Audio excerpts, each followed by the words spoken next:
Hola, hola, chicos y chicas, bienvenidos al canal. Mi nombre es Sonia García. Soy psicóloga familiar sistémica, psicóloga social y del trabajo. El día de hoy quiero hablarles de un tema que es siempre recurrente. Acabamos de pasar el mes de mayo y como ustedes saben, el mes de mayo es el mes de la madre en muchas partes del mundo, de Latinoamérica, del mundo hispano. También aquí en Francia es en mayo. Am, es un día muy, muy celebrado alrededor del mundo, entonces no puedo hacer este podcast en mayo, lo hago en junio, pero igual es un tema muy vigente, porque mamá es una figura que está presente en la construcción psicológica de todos los seres humanos, tanto si estuvo presente como si estuvo ausente, ¿no? Y hoy quiero hablarte particularmente de la figura de la madre tóxica o de la madre narcisista, ¿ya?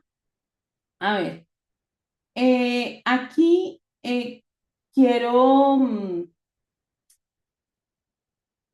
Quiero, digamos, como que nos detengamos a definir qué es una madre narcisista, ¿no? Una madre tóxica. A ver, una madre tóxica, que es, o sea, a lo que le llamamos tóxico es que es una madre que manipula, ¿ya? Que utiliza la manipulación como técnica. Recuerda que yo ya hice un video sobre las técnicas de manipulación, ¿sí?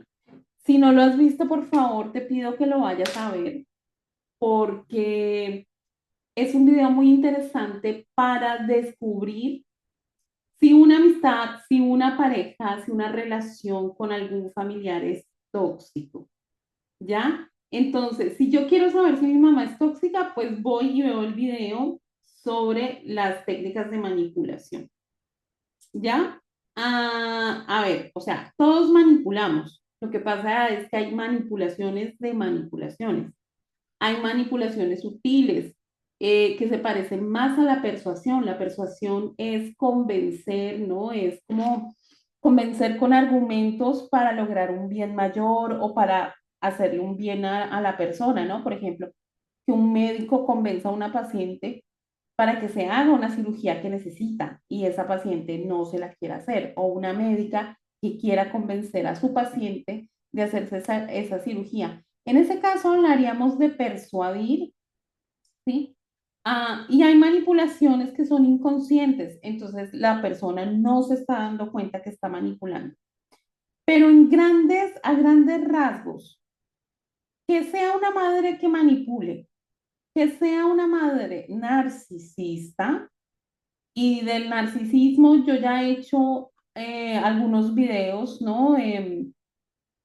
Sobre víctima y victimista. Tengo un video que se llama así. Mírate el video sobre Gaby Petito porque ahí hablo sobre el narcisismo vulnerable encubierto. Bien, eh, así sea narcisista o no sea narcisista, si tu madre hace esto, te está haciendo, entre comillas, tóxico. Lo que se llama tóxico es utilizar la introyección de la culpa para que la otra persona, para manipular, ¿no? Entonces, si la madre, por ejemplo, está haciendo constantemente sentir culpable a sus hijos de su bienestar, ¿sí? Es que nunca me sacan, es que yo aquí estoy enferma, es que nunca se acuerdan de mí. A ver, ojo, aquí yo no quiero decir que hay que olvidarse de los padres cuando están en avanzada edad. Lo que quiero decir es que es una madre que se va a infantilizar constantemente, ¿sí? Que va a hacer depender su felicidad y su bienestar de sus hijos adultos. Hay como una cierta manera de descubrir un padre, una madre narcisista. Estaba leyendo un artículo que es, cuando uno es niño, los padres narcisistas te van a parentificar Es decir, van a esperar a que tú hagas labores de adulto, que ejerzas un rol de adulto, es decir, que los cuides a ellos, cuides a tus hermanos, no sé, mm, salgas quizás a trabajar, hay muchos casos de trabajo infantil, incluso en el mundo del espectáculo hay mucho de esto. Los niños, actores, Hollywood, etcétera, hay muchas biografías sobre eso, o sea, que es el niño, el adolescente, el que ha tenido que triunfar en Hollywood porque los padres les estaban encargando roles de mayor, ya de una persona adulta, cuando son, son niños que necesitan crecer, que necesitan jugar, que necesitan explorar, que no están en esa edad de estar teniendo obligaciones de adulto, ¿no? Yo tengo una actriz que admiro mucho que decía que ella, miren, porque la trampa es esta, de creer que uno ha madurado, el hijo que ha vivido una madre, un padre narcisista, cree que ha madurado antes de la edad y y les parece algo de admirar, o sea, hablan con orgullo de esto, ¿no? Yo tenía admiro todavía una actriz, es como de Hollywood, ¿no? Y esta actriz, ella decía que nació en la cárcel, primero que todo. Nació en la cárcel, los papás tenían, o sea, eran como traficantes, ya sabes de qué. Y, y entonces ella, pues desde pequeña, pues empezó con talleres de actuación hasta que empezó a abrirse camino, a buscar papeles para poder, o sea, su madre también, sus padres le insistían y ella se convirtió en la proveedora de la casa, ¿sí? Entonces ella dice que mientras sus amiguitos y sus compañeros jugaban y todo esto, lloraban porque, no sé, porque el crush en cuestión les había rechazado. Ella decía que ella no tenía tiempo para llorar por esas bobadas, según ella, ¿no? Porque ella tenía que conseguir el dinero para poder mantener a sus padres, ¿no? Este es un ejemplo de padres narcisistas. Y eso no tiene nada de honorífico, el hecho de que tú siendo niño o siendo niña hayas tenido que ser un adulto antes de tiempo. A ver, que no se me malentienda. Por supuesto que requirió valor, que fue duro para ti y que de pronto esa fue la única opción que tenían para salir adelante. Ojo, que yo aquí no quiero revictimizar a nadie, pero no era sano.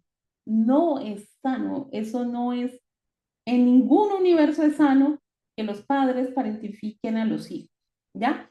Esa es una clave para darte cuenta. Bueno, entonces, que los padres esperen que tú siendo niños les parentifiques, ¿sí? Que hagas tareas, o sea, a ver, una cosa es ayudar y otra cosa es que termines, o sea, que los niños terminen cocinando, haciendo la compra. Yo recuerdo alguna vez, hace muchos años, que tuve una paciente que hablaba con orgullo que ella o sea, que ella iba a las reuniones del colegio con el hermanito del hermanito. Y yo le decía, ¿y tu mamá dónde estaba? Y decía, no, no, no, es que yo no podía porque estaba muy enferma o porque no tenía tiempo y entonces me mandaba a mí, mi papá ausente. Bueno, entonces ella hablaba con mucho orgullo y decía, yo me responsabilicé de mi hermano. Era alguien que no tenía pareja. O sea, mira, no tenía pareja porque para el inconsciente, para ella ya había tenido un hijo. Su hijo era su hermano. ¿Sí? Entonces, el inconsciente biológico dice, ¿para qué voy a tener una pareja si ya tengo un hijo? O sea, porque para el inconsciente biológico el tener pareja es para tener hijos, ¿ya? O sea, los tengas o no, no es necesario que si estás en pareja quiera decir que tengas que tener hijos. Por supuesto que no, yo soy una defensora de la libertad, soy feminista y soy am, y apoyo el derecho que tienen las mujeres de decidir sobre su vida, sobre su proyecto de vida y sobre su cuerpo. Me refiero a que ella, es decir, no podía tener una pareja, su sueño era ser mamá, pero no le duraban las parejas porque terminaba maternándolos, ¿no? Es que eso fue lo que aprendió. Entonces, ella me decía con mucho orgullo que ella asistía a las reuniones y yo le digo, es que, a ver, esa no era tu responsabilidad, tú estuviste maternando a tu hermano. Entonces, muchas veces no nos damos cuenta que tuvimos ese rol de madres de nuestros hermanos o madres de nuestros padres. Y lo que sucede ahora cuando somos adultos y tenemos unos padres tóxicos, es que ellos esperan, te infantilizan, ahora te infantilizan, ¿no? Te infantilizan, te descalifican, etcétera. Esa puede ser una señal. La otra señal, roles de género. O sea, si tú eres una mujer, van a esperar a que tú seas agradable, que cumplas con el canon estético, entonces delgada, que seas bonita, joven, etcétera. Pero que también si eres mujer, ¿no? Que haga roles de cuidado. Entonces, si eres mujer, pero tu hermano es mayor que tú, pero tú eres mujer, entonces te ponen a servirlo, a cocinarle, reproduciendo un poco esto, el patriarcado que está afuera en el mesosistema, en el meso-macrosistema, en miniatura, ¿no? En la familia, ¿no? Y que haya violencia física, verbal, ¿sí? Física, verbal, psicológica, humillaciones, descalificaciones, te ven bien y les da rabia, tienes algo por hacer o logras algo y se burlan de ti. Por ejemplo, te dicen que si te ganaste un premio, entonces que si te lo ganaste era porque el premio era muy fácil de obtener, ¿no? O algo así, ¿sí? Entonces hay una descalificación, hay una humillación, ¿sí? Porque es que tú, lo que quieren es que tú no te sientas con el autoestima suficiente, con el amor propio suficiente, con la seguridad suficiente de salir de casa, de ser autónomo, autónoma, financieramente, psicológicamente, y que tomes distancia de ese ambiente tóxico, ¿no? Entonces hay violencia física, hay normalización del castigo físico, se confunde educar con castigar físicamente. Castigar físicamente es violencia, ¿sí? Y que tú puedes decir, ay, no, pero de vez en cuando necesitan nalgadas y todo eso. Bueno, yo te lo dejo a tu criterio, pero que sepas que el niño no te deja de querer a ti, se deja de querer a sí mismo cuando le golpeas y que el niño no te va a obedecer porque te tenga miedo. El niño te va a obedecer en la medida que te tenga respeto, confianza y que pueda ser vulnerable contigo. Y si le pegas, eso no va a pasar, ¿sí? Y ahora, por ahora, te puede obedecer por miedo, pero cuando sea adolescente, no va a querer abrir su corazón contigo, ¿sí?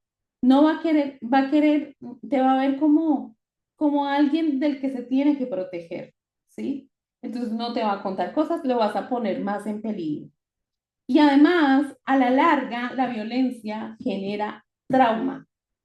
Si tú le pegaste a tu niño ya, y a ver, yo no quiero que te sientas culpable, pero sí hazte responsable de que estás criando un ser humano, ¿sí? Y que ese ser humano, quizás esos golpes que tú le das, los va a reproducir en otros contextos, con tus nietos, con tu nuero, con tu nuera, con tu yerno, etcétera, ¿ya? Bien, violencia física, violencia sexual, ¿sí? Porque el incesto, los abusos sexuales son, digamos, algo que estadísticamente se produce más en las dentro de los sistemas familiares y además se produce am, se produce con personas cerca de la familia. Violencia económica, donde hay unos padres narcisistas, hay alguno de los dos, muchas veces que es más dependiente económicamente del otro, ¿sí? Y los hijos son dependientes económicos de sus padres hasta cierta edad. Luego, pues hasta los 18 años, pues se pueden, digamos, como independizar económicamente, ¿no? Cuando alcanzan la mayoría de edad y que la independencia económica da autonomía psicológica, ¿ya? Entonces, bueno, eso para reconocer, digamos, un padre narcisista, una madre narcisista. Acuérdate que hay dos narcisismos. Está el narcisismo grandioso, que es yo sé, tú no sabes, la persona se vanagloria mucho, está como con mucha necesidad de validación, yo soy el grande, yo gano tanto, yo tengo tantos títulos, yo, bueno, está el narcisismo vulnerable que se hace, es decir, que es una persona que es victimista y ya hice yo un video sobre la diferencia entre víctima y victimista, o sea, el victimista va a prolongar su situación de sufrimiento para seguir prolongando en el tiempo los beneficios secundarios de ser víctima, ¿sí? Entonces no va a hacer nada casi por solucionar su situación, ¿ya? Si tiene alguna enfermedad, no va a consultar, porque la enfermedad le trae el beneficio secundario que sus hijos y su pareja estén ahí preocupándose por él o por ella, o esa situación hace que las demás personas le presten dinero y entonces esta persona se vuelve dependiente y no toma las riendas de su vida, etcétera, ¿no? El narcisista el narcisista vulnerable lo que hace es nunca reconocer su responsabilidad en lo que sucede. Entonces es una madre que jamás va a reconocer la responsabilidad de lo que sucede y te va a echar la culpa a ti. Así ella te haya gritado, te haya descalificado, te haya hecho la ley del hielo, porque la ley del hielo también es violencia. ¿Sí? Una cosa, mira, hay una diferencia.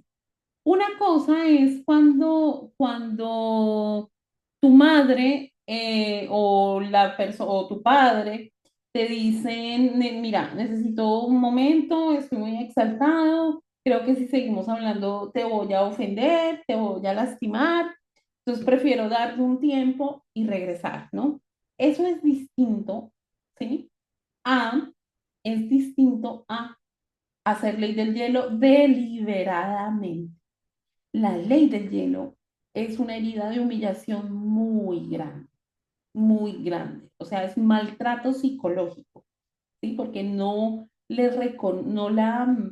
reconoces a la persona, o sea, le quitas su dignidad del reconocimiento, ¿ya? A la otra persona. No determinar a la otra persona es una de las cosas más dolorosas y más destructivas que tú puedes hacer en una relación, ya sea de pareja, de amistad, etcétera.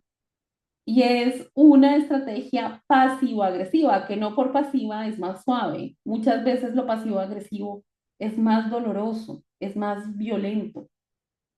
¿Ya? Entonces, esta persona utiliza técnicas, el narcisista vulnerable, la madre narcisista vulnerable, va a utilizar técnicas de manipulación, ya sea la triangulación, es decir, compararte a ti con los hijos de la vecina, de Sultanita, ¿sí?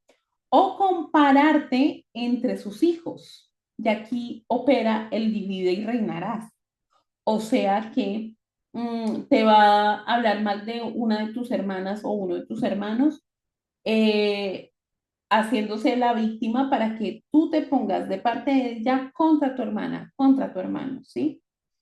Va a ser como en las familias narcisistas hay varios roles, ¿no? Está el rol del niño dorado, que es el ejemplo o niña dorada, que es el ejemplo de la familia, pero también está el chivo expiatorio, ¿no? Que es esa persona que normalmente el sistema familiar va a acusar como ser la persona que está, digamos, está generando problemas en el sistema familiar, ¿no?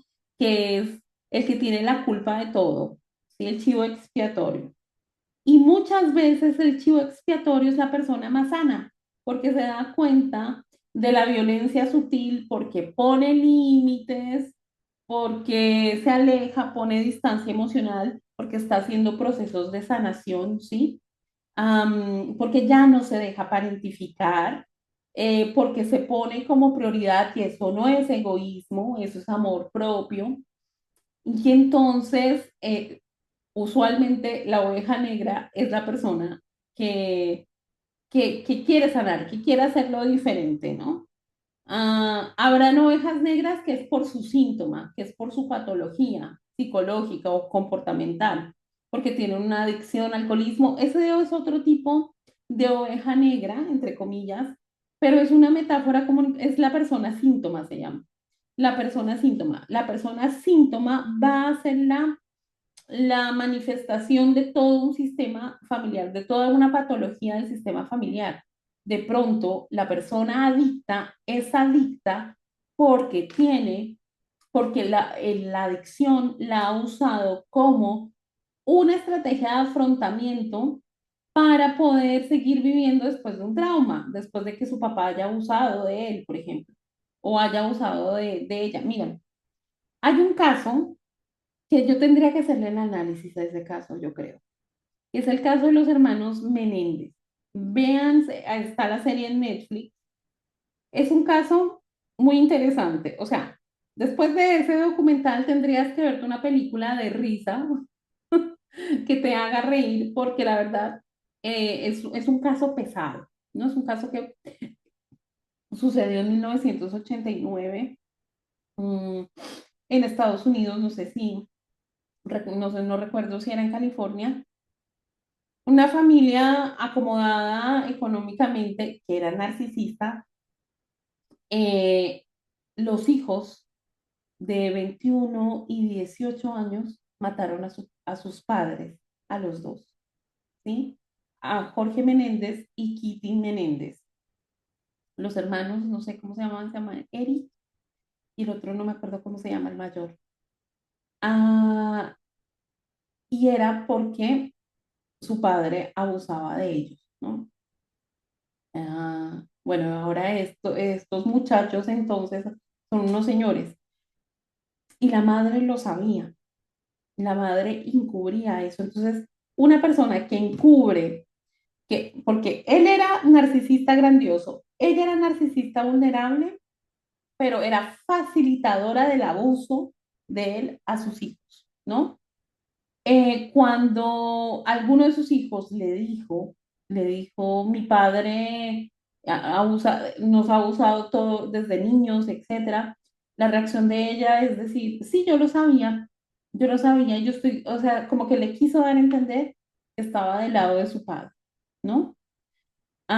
Y esta mujer tenía problemas de alcohol, porque, a ver, era una persona narcisista con traumas en la infancia, porque había visto esta mujer, Kitty, había visto a su padre pegarle a su madre de manera repetida, o sea, ella era, mm,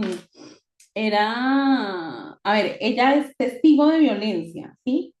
El ser testigo de violencia conyugal siendo niño es maltrato también, o sea, tienes un trauma que se llama el trauma, no sé si es vicario, me parece que sí es vicario, pero es el trauma en el que tú al presenciar violencia entre tus padres, que son esas dos figuras de apego, que deberían ser seguras, sanas, equilibradas, que deberían regularte, que deberían ayudarte a entender tus emociones, se están destruyendo y el uno le está golpeando y sí, casi matando al otro, ¿no? Entonces, ella por su historia de vida y por lo que le estaba pasando con su marido, cayó en el alcoholismo, ¿no? Como estrategia de afrontamiento. Aquí yo no la estoy justificando, ojo, estoy comprendiendo. Es una persona con tendencias narcisistas, sí. Incluso fueron donde el psicólogo, pero eso es lo que sucede, miren. Yo que soy psicóloga, muchas veces las personas vienen y porque creen que uno va a hacer así por arte de magia y les va a arreglar todos los problemas. Pero la sanación requiere valentía y requiere la valentía de mirar para adentro, de mirar la historia, de destronar a papá y a mamá, sin verlos como seres humanos, pero tampoco verlos como la última porquería en el suelo. Es un equilibrio y para eso tienes que salir de la idealización. Kitty, por ejemplo, nunca dejó de idealizar a su papá, ¿sí? Incluso me acuerdo de la escena de la sesión de psicología, terapia de pareja, con, con el psicólogo, ella decía que estaba con él, con el marido, con el José Menéndez, porque era muy masculino. Y con masculino se refería a hombre violento, pero ella lo llamaba masculino. Hombre violento como su papá, ¿ya? Entonces, esta persona estaba destruida psicológicamente, ¿sí? Em, tanta es la patología del trauma que en estados, sí, en estados de desarrollo cognitivo, que la persona desarrolla un trastorno de personalidad, ¿sí? Y ese fue su caso. O sea, ella hubiese tenido que tener ayuda psiquiátrica, más ayuda psicológica y una rehabilitación de su alcoholismo, por ejemplo, para sanar, ¿ya? Pero bueno, a ver, y tomando el ejemplo de Kitty Menéndez, ¿sí? Que fue una madre completamente tóxica, bueno, y que así abundan madres. Y aquí yo quiero que entremos a entender cómo se construye una madre tóxica. O sea, ¿cómo es posible que una mujer no ame a sus hijos o los maltrate o se aproveche de ellos o los abuse de alguna manera o que si sabe que algún miembro de la familia los está abusando, prefiera el silencio? Miren, el silencio en los sistemas familiares actúa como un mecanismo de homeostasis. Homeostasis es la capacidad de los sistemas para, para restablecer un caos o un orden preestablecido en el pasado que les ha permitido sobrevivir. Que si es sano, que si no es sano, no importa, ¿sí? Es un estado previo de cosas que les ha permitido sobrevivir. Entonces, en muchas familias donde hay violencia, ya sea conyugal contra los hijos, historias de abuso, etcétera, eso se ha pasado de generación en generación a través del silencio, ¿sí? Y el silencio es para preservar la homeostasis familiar, ¿sí? Es para, entre comillas, proteger a la familia. Lo que sucede es que al proteger a la familia se está disculpando, ¿sí? al, al perpetrador de esa violencia, ya sea un hermano, un, ya sea un padre, un abuelo, y lo digo así o sea, que son hombres, pero también hay casos que son mujeres, pero son muy poquitos. La mayoría son hombres, ¿sí?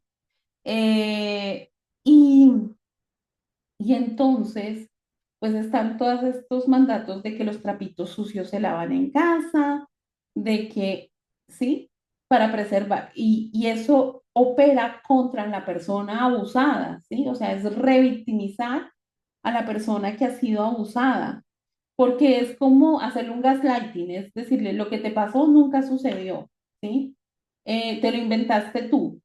O sea, es como echarle la culpa, ¿sí? Es desproteger a la víctima y aliarse con el victimario, ¿ya? Y entonces tú te puedes preguntar, ¿cómo carajos, perdón, cómo diablos se construye cómo es posible que una madre sea así, ¿no?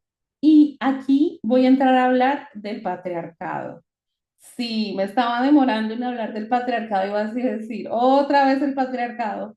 Pues sí, sí, porque el patriarcado es, digamos, un sistema social desequilibrado, hay una desigualdad, ¿ya? Y donde hay desigualdad hay violencia simbólica, hay violencias, ¿sí? ¿Por qué? Porque lo que es desequilibrado, donde hay dicotomía de poder, hay violencia, porque alguna persona se va a aprovechar de ese poder para abusar, ¿sí? En una sociedad en la que no somos iguales, los que se sienten superiores y los que el discurso social, el inconsciente colectivo, les va a dar estatus de superiores, se van a sentir con el derecho de violentar, abusar, etcétera. Y como está bien, porque normalmente lo ético no coincide muchas veces con lo legal, hay cosas que no son ilegales y están completamente mal, ¿sí? Por ejemplo, antes y ahora ya se implementó eh, o sea, por fin, esto, por ejemplo, la ley Olimpia, que era la violencia en redes sociales de la revictimización, o sea, tomaban un video sexual de una mujer y lo compartían y todo esto, ¿no? Que eso antes no era ilegal, ahora sí es, ¿sí? ¿Pero por qué? Por los logros también de una lucha feminista que ha abogado por los derechos de la intimidad y la dignidad de una persona, ¿no? En este caso, de una mujer. Entonces, ¿cómo se llega a construir una madre narcisista, una madre tóxica? A ver, aquí hay que hablar de las dinámicas patriarcales a las que esa madre ha estado sujeta, ¿sí? Es decir, entre menos autonomía económica, menos autonomía psicológica y emocional. Nuestras madres, ¿sí? Yo nací en mitad de los años 80, o sea, más o menos ya puedes hacer el cálculo de mi edad, pero quiero decir, mi madre, o sea, la generación de nuestras madres, bueno, no sé en estos contextos, pero me doy cuenta que en España es un poco parecido. Em, ya que en Francia tampoco es mucho mejor. Si en 1944 se logró apenas, eso fue antes de ayer, se logró el derecho al voto. Y en 1965 lograron por fin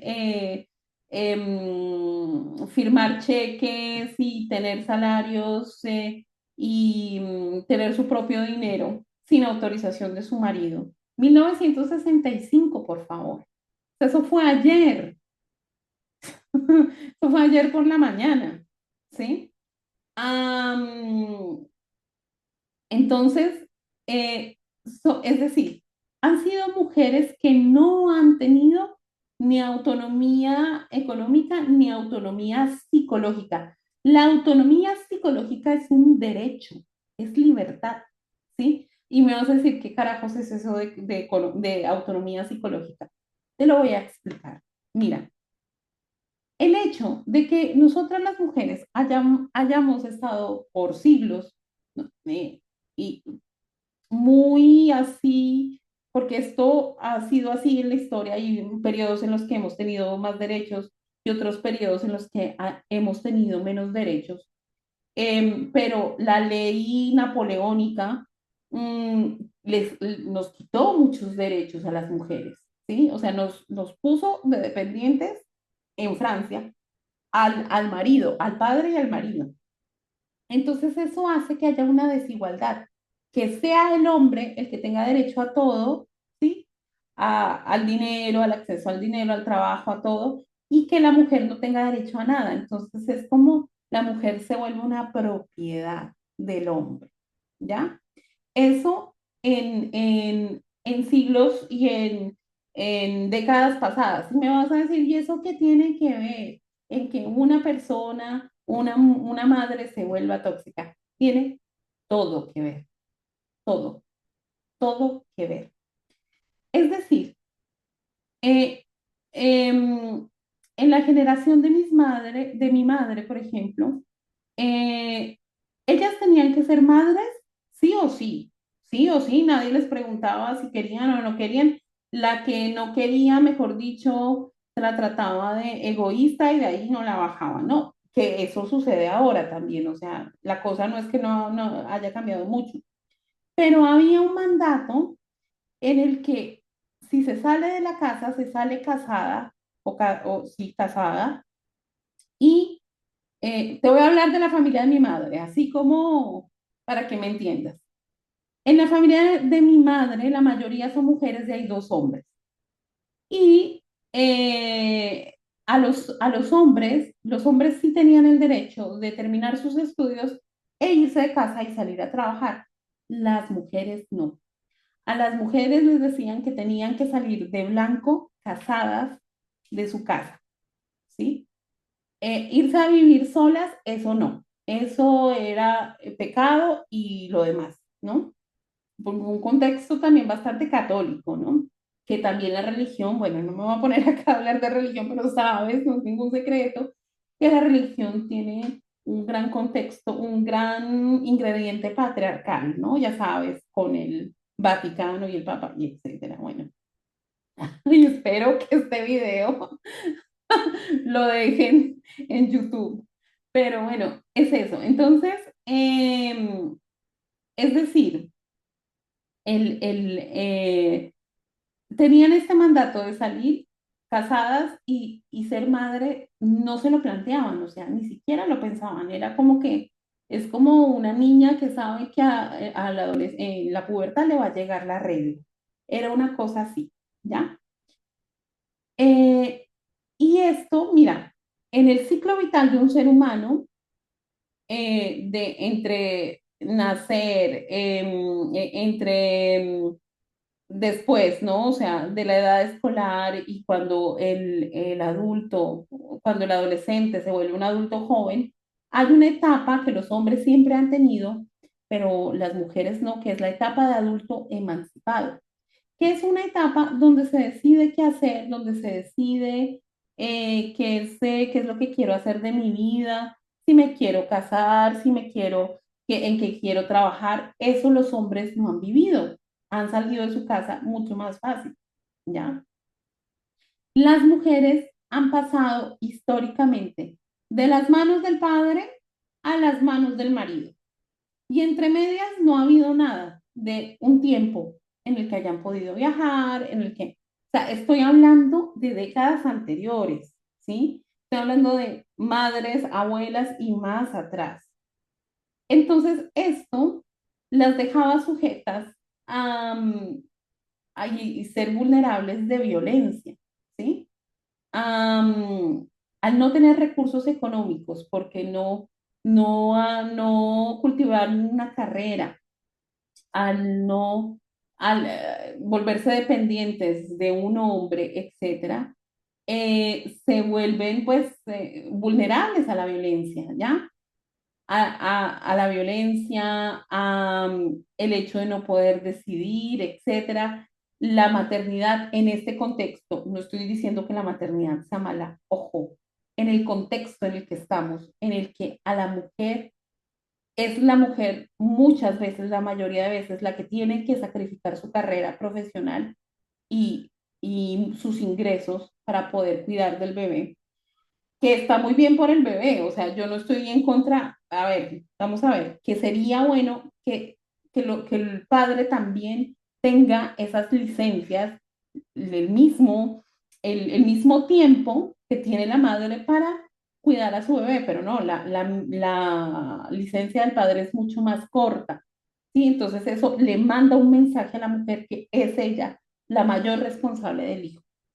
Esto crea mucha frustración, esto crea muchas heridas, ¿sí? O sea, toca mucho las heridas infantiles y si esa mujer ha vivido de niña violencia, trauma, etcétera, la salida que le queda, y no la estoy justificando, es intentando comprender, ¿sí?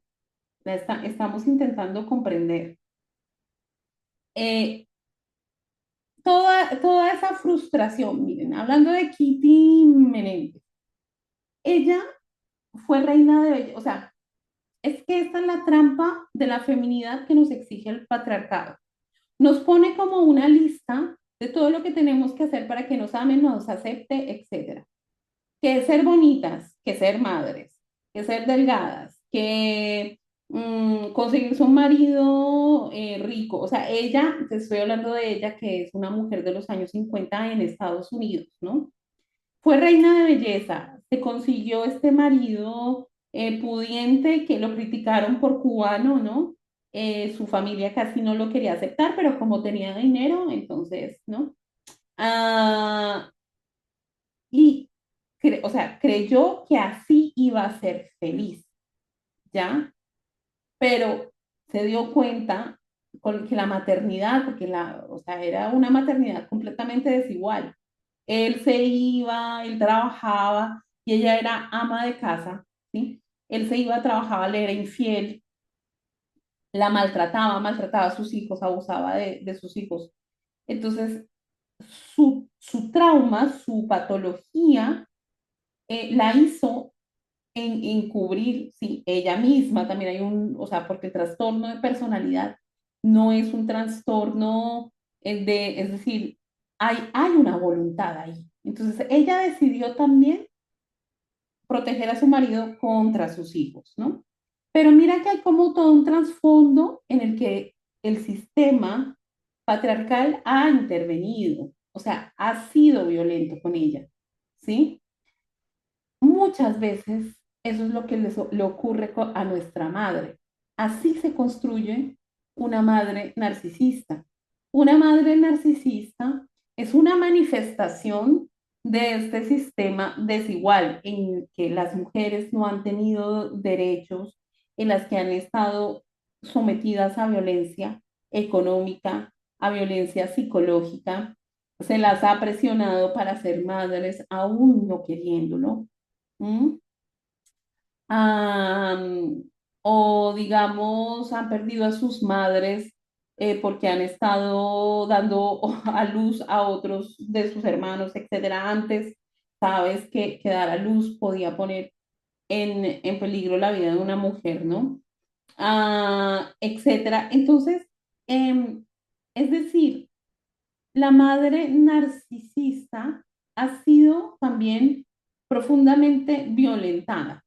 Y aquí yo, con esto no te quiero decir que hay, entonces la disculpas y entonces la perdones, porque para sanar no se necesita perdonar. Si tú no quieres perdonar a tu madre, estás en todo tu legítimo derecho de no querer perdonarla, ¿sí? Porque hay cosas que no se perdonan y a veces el perdón se utiliza como una arma, que aunque se oiga lindo y todo esto va a ser un solo video, ¿no? De este tema, pero el perdón a veces es una arma para negar lo que pasó, para establecer la ley del silencio de aquí, que aquí nadie ha visto nada y que los trapitos se lavan en casa, ¿no? Em, y el perdón sirve para revictimizar. Entonces, y para dejar de responsabilizar a los verdaderos responsables. Entonces, si no quieres perdonar a tu madre narcisista, no la perdones. Sanar es comprender lo que sucedió, tomar aprendizaje de ello y poner a favor en un movimiento resiliente, ¿sí? Eh, las circunstancias dolorosas para ti y para los demás. Eso es sanar. Y no necesitas perdonar para ello. ¿Ok? Entonces, todo esto no, con todo esto no te estoy diciendo perdona a tu mamá, ¿sí? Y yo en otro video que te voy a hacer, que de esto va a haber una segunda parte en la que te voy a explicar cómo posicionarte con tu madre, cómo ponerle límites, etcétera. Porque de esto yo ya he hecho videos de la madre tóxica, pero este video yo quería como hacer hincapié en el origen de la madre tóxica. Entonces, en el próximo video voy a explicar, voy a dar claves, cómo ponerle límites a la madre tóxica, cómo facilitar el contacto cero con la madre tóxica si es lo que has decidido hacer y si lo estás haciendo, eh, que sepas que entiendo que es un proceso muy doloroso, muy doloroso, pero que si es para estar de tu lado y proteger tu salud mental, está perfecto y en ese sentido te apoyo y estoy contigo. ¿Ya? Bien, vamos a dejar este video hasta aquí. Vengo con la segunda parte, la voy a intentar grabar en esta misma semana, así que en la segunda parte te hablaré de todo esto, de qué hacer, ¿no? De estrategias para sobrellevar para ponerle un contacto cero a la relación con tu madre narcisista y tóxica. Te mando un abrazo. Espero que el video te haya gustado. Si es así, regálame un me gusta, suscríbete a mi canal y nos vemos en mi próximo video. Adiós.